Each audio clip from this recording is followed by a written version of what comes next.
साम्राज्य सामान्यांचा असामान्य आवाज. सुपोषित ग्रामपंचायत मोहीम अंतर्गत हाती घेण्यात आली. या मोहिमेत गावडेवाडी अंगणवाडीची निवड करण्यात आली आहे. अंगणवाडीसाठी इमारत, स्वच्छतागृह, वीज पुरवठा, कुपोषण प्रमाण आदी निकषावर ही निवड झाली आहे. या निकषावर पात्र ठरलेल्या अंगणवाडीला 1 लाखाचं बक्षीस दिलं जाणार आहे. याबाबतची तयारी बैठक अंगणवाडीत झाली आहे. या कार्यक्रमात अंगणवाडी सुपरवायझर वसुंधरा दिंडोरे, कुपोषित बालक आणि स्तनदा माता यांच्याविषयी मार्गदर्शन केलं. यावेळी माजी सरपंच तानाजी एलकोंडे, काशीनाथ कोळेकर, माधुरी गावडे, अर्चना गावडे, अंगणवाडी सुपरवायझर वसुंधरा दिंडोरे, अंगणवाडी सेविका कल्पना गावडे, आशा खांडेकर, अंगणवाडी कर्मचारी, ग्रामस्थ आदींची उपस्थिती होती.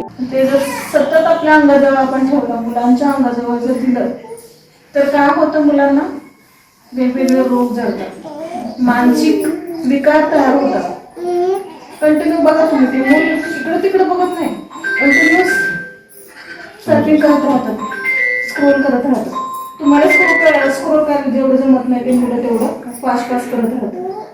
त्यामुळे हे ज्या गोष्टी आहेत, कुरकुरे म्हणा, मोबाईल म्हणा, या गोष्टी मूल काय पोटात असताना शिकतं.